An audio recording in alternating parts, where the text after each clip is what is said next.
Well, the NFL season is finally coming to the close, and we've got a number of teams jockeying for playoff position, and we are here to figure it all out for you. Hi, everyone. This is the Countdown to Kickoff show, the only nationally televised show that breaks down your key NFL games from a point spread perspective. I'm DeMarco, along with Brandon Lang. And Brandon, I'll tell you what, everybody always complains inevitably about the final week of the season, that so many games are meaningless, and I always counter with this. Every single game, 50-50 betting proposition. Somebody's going to cover, somebody's not. Whether or not there are playoff implications really don't matter, although I will grant you, when their teams are jockeying for a playoff bid, at least you are assured of both teams coming out and being motivated and wanting to play on this final Sunday of the season. Yeah, I think you and I have found three games here with those implications and great games to talk about. I've known in years past it's been kind of a crapshoot the final week trying to figure out what's going on. But I think we got some good line value here, some great matchups, and some great scenarios that come into play on Sunday, which is going to make it a pretty exciting day for football fans, but for gambling as well. I think there's some key right side of some games I really love. And, of course, when you've won 11 of the last 13 Sundays on the website, I'm ready to finish the year strong and get back on the winning track. You know how good I was with Arizona. I went back to the well one more time. Looked like I dipped one time too many, but overall 11 of 13 winning Sundays to close out 2014 with one more. That's huge. I think we got some good games on Sunday. Well, let's start with one of the key NFC showdown games between Green Bay and Detroit. First go round, we remember what happened in that one when the Lions early in the season stopped the Packers 19-7. It was just 2 weeks ago. You had, which I think was one of your greatest calls of the entire season, not to pat you on the back, but listen, you came here on the show. We talked about Green Bay and Buffalo, and you absolutely loved the Bills and the Packers laid an egg. Well, here we are 2 weeks later. The Packers looking for revenge at home, kind of a hefty favorite at 7.5 against the Lions, a Lions team that's outside of its elements, literally playing outside at cold, chilly Lambeau Field. When the Atlanta Falcons went up to Green Bay a couple of weeks ago, they kind of knocked the bully off his perch. Up until that point, Green Bay had been invincible at home and had destroyed everybody. And Atlanta went in there when the whole world thought Green Bay was going to blow them out, and they did in the first half. I believe it was 31-7 at the end of the first half. And Atlanta never quit. They kept attacking that Green Bay defense, and consequently, they almost got a chance to win the game outright had they recovered a late onside kick. Green Bay left that game, went to Buffalo, lost outright. Soft scheduling spot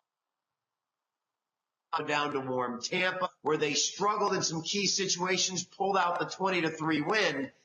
But now they're back home against their division opponent in the Detroit Lions, who match up with them well defensively. I don't know why I like Detroit plus 7.5, because maybe it just seems too easy to lay it with Green Bay and expect them to blow this out. But I like the way Detroit's defense matches up with Green Bay offensively. And I like the way Detroit offensively matches up with Green Bay. Listen, if Matt Ryan in Atlanta can go in there, I think Matthew Stafford, Calvin Johnson in Detroit can figure out a way to keep this game close with all that's on the table. Backdoor situation as well. But I think Atlanta showed us the key to beating Green Bay. I think Detroit's going to follow that. I'm going to take Detroit plus the points. Now, it's interesting because we only talk ahead of doing this program about which particular games we're going to discuss on the show. We actually never exchange thoughts on the individual games, and I like it that way because it's always fresh. I would have bet anything you would have been on the Packers in this game. I'm shocked that you're on the Lions because I am totally on the other side.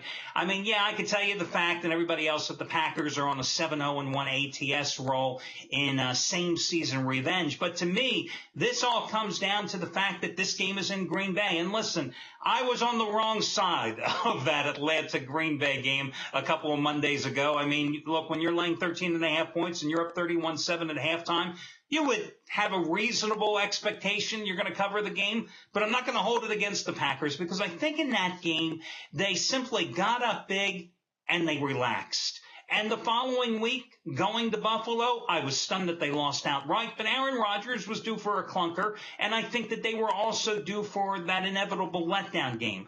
And this past weekend, I think it was simply a case of getting caught looking ahead to this game. But at home, other than the first half of their home opener against the Jets and the second half of their last home game against the Falcons, if you throw out those two halves, they have just been a phenomenal team at Lambeau this season. I think they win this game by double digits. I think they absolutely pound the lines. I've never had a lot of confidence in Matthew Stafford playing outside, and I just think that this is a situation where a lot of people are going to look at that 7.5 number and go, oh, it's too many points, where I look at it and then go, it's not enough. So I am totally on the opposite side with you, and I'm going to ride Aaron Rodgers and Green Bay at home, and unless, of course, there's a snowstorm at Lambeau, and then I'll reconsider. But otherwise, I'm all over the pack in this one. Not a game I love, but being a Michigan boy, last game of the year, all involved. If I'm going to watch this game, which I'm going to, I'm not rooting for Green Bay. I'm sorry. Again, not a game I love, and I can see, most certainly I can see the blowout. Absolutely. But just by that slim chance Detroit's D-line gets it going, I look like a hero with the 7.5. I'm going to root for my Lions plus the points. And, of course, at 7.5, I'm going to buy down the half point and take Green Bay down to an even touchdown in this one. Hey, one thing we should mention, especially with so many folks coming new to the show each and every week, is that these aren't necessarily our best bets. Hell, we're recording this show on a Tuesday. There can be so much that's going to happen in the 5 days prior. That's why they've got to go over, check out the website each and every day, watch our own daily video reports, because, again, we have thoughts and we have opinions. We do so many media interviews. Everybody wants to know about a game. We are never shy about telling you what we like, what we don't like. But we also realize that this is 5 days in advance, and our opinions are going to change just like the lines are going to change, just like the personnel situations are going to change for some of these teams. And, Brandon, one thing I think we should reemphasize is if they have not, meaning you, the viewing audience, if you have not taken advantage of the one-day free all-access trial pass here at the site, you're absolutely crazy, because when you want to get our best bets, you can get them free, plus everybody else's at the site for free with no strings attached.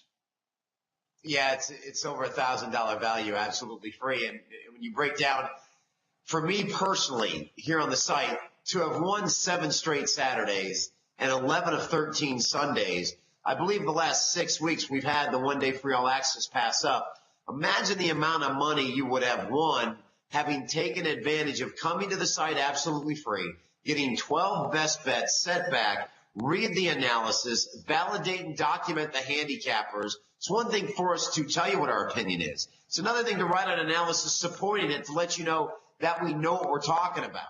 You know, we may lose games. And the great thing about us, we'll admit when we lost a game. We'll admit we were on the wrong side of a game. But more times than not, we've been doing this a long time. You are going to win money by doing this here on the website. Somebody's always got the hot hand. If you haven't taken advantage of the one-day free access pass, do it on Sunday. Get 12 best bets. Set back and kind of gauge who your go-to guy is going to be for the rest of bowl season and the rest of the NFL playoffs as well. Because let's face it, Brandon, you and I have been in this business each for over 25 years, which means two things. One, we have seen everything, we've heard everything, and two, we're getting old, and that's the bottom line. But the reality is, thank God we started when we were like 12 when doing this. But the reality is this is a business that, the sports handicapping business I'm speaking of, that has been sullied and deservedly so gotten a black eye over the years because so many people want something up front. They want your second mortgage, they want your car payments, they want your phone number, they want your life up front. We don't want anything. Free really does mean free, and it's so hard for people to really grasp that concept. But you go over to the site, Click on the one-day free all-access passes. Brandon said, you can do it Sunday. Listen, guys, you want to do it on Saturday, you want to do it on Friday, the choice is yours. Again, it's totally free. But you are right. Last Sunday, the day started with Steve Buden's Cali Cartel winning 50-dimer number 18 out of 21 this season with the with the Pittsburgh Steelers over Kansas City. You had Anthony Redd with his third straight 100-dime max wager play. How about his underdog shocker of the year? The Falcons went outright, and then you cap the day. Shawn Michaels, Sunday night game of the year. Seattle crushing Arizona. So again, check it out over on the, I know that hurt because you were on Arizona. I didn't mean to throw that out there. I know it was like dagger in the heart. Okay. If you take the amount of money that team made me, and I addressed it on the, I'm glad you brought that up. So I just want to take 30 seconds to address this. A lot of guys may have came to the website and got that pick for the first time, and they lost. And they're upset and they're angry. Call it bad timing, bad luck. But the overall number of 11 of 13 winning Sundays to hit best bets 11 of 13, you're going to drop one every once in a while. The amount of money that team made me, yeah, we threw up a clunker. Everybody throws up a clunker. Don't ever judge us on one game. Judge us on the overall product. If you do that, this is the website you're going to want to be at. Trust me on that. Yeah, and that's really the key, because I've always maintained that nobody wins every single day in this business, and we both know that. And people that claim to, they're liars and they're frauds and they're con men. But what we want to do is try to win consistently over the long haul. And you're having a phenomenal season. You've had a hell of a lot of great seasons. And, and hell, I've won 9 of the past 12 NFL seasons coming into this one. So, again, check it out, the one-day free all-access pass. Now, next game is one of the tougher ones on the board, San Diego and Kansas City. The Chargers were pretty much left for dead, down 3 touchdowns against San Francisco last Saturday. And Phillip Rivers, that's the thing with Phillip Rivers. I've got to just say, that is the most frustrating thing with Phillip Rivers, because you look at this guy and you go, my God, this guy is so talented. And then he goes through these 3 or 4 game stretches where he looks like Andy Dalton or Geno Smith. I just don't get it. But he was phenomenal last week. Chargers getting points on the road, live dog, win and get in. That's basically it for San Diego, where if Kansas City wins this game, they need help from other teams to get into the playoffs still. Is this a trap game? Looking at the Chargers coming off that comeback overtime win against the 49ers, is this a game that they can play like they did in the final frame against the 49ers? Or is this a team that simply no-showed, as they did for most of the first half against San Francisco? Will that effort be repeated in Kansas City? I think this is where dreams come to an end for San Diego here. The emotion of having to come back on the road. Now pick up and come to a cold environment and find it again against a team earlier this year that when you and I did this TV show, when we did this web show, the first meeting between KC and San Diego, we both said we loved KC plus the points. We said it would probably be a field goal game. And we said that we wouldn't be surprised if Kansas City won the game outright, and they did just that, 23-20 at San Diego. From an X's and O's standpoint, from a scheme standpoint, from a physicality standpoint, San Diego doesn't match up with the Kansas City Chiefs. They struggle to stop Jamal Charles. They don't match up offensively with the defense and the physicality of what Kansas City does. And in a win-win situation at home in front of the home crowd, one of the toughest places to play in the NFL, I'll take my chances with Alex Smith in a controlled offense than a fly-by-the-seat-of-your-pants Phillip Rivers offense, because when the chips are down on this game, I think the home crowd's enough to get KC over it. I like KC minus the value number of less than 3. I'll tell you what, Brandon, I think the NFL made a very wise decision in making the final regular season game the nationally televised game, shifting Cincinnati and Pittsburgh at night. I'm fascinated to get your take on this particular contest. I think a lot of the gamblers out there are going to be looking at Cincinnati based on what happened on Monday night. And if you were an outsider just looking in, if you didn't watch that Monday night game and you just saw the final score, you'd go, oh, my God, the Bengals really played great the way they handled the Broncos. But the truth is, Peyton Manning gave the Bengals that game with the turnovers, with the interceptions. It wasn't a game the Bengals won. It was a game that the Broncos lost. And I think that is going to be the most telling factor coming into this rematch, because we remember what the Steelers did at Cincinnati a couple of weeks ago. Well, here you go. 78-yard touchdown run, Cincinnati. A monster punt return set up Cincinnati on a short field. 2 kickoff returns set up Cincinnati on short fields. A pick 6 by Peyton Manning. Another interception set up Cincinnati on a short field. Only twice in the whole football game did Cincinnati sustain a drive that went from 20 to 20-yard line that got them any significant points. One a touchdown, one a field goal. That was it. When Peyton Manning implodes, he implodes. It's a head-on collision with this guy. And I'm going to tell you what, he imploded in a very large way. You know, a gunfighter goes out in a blaze of glory. There was no glory here. Arguably another one of his horrific games, much like on the road at St. Louis. But you're right. As Peyton goes, so goes the Denver Broncos. It was more of what Denver didn't do than what Cincinnati did. So now they find themselves in Pittsburgh. I tell you what this game comes down to.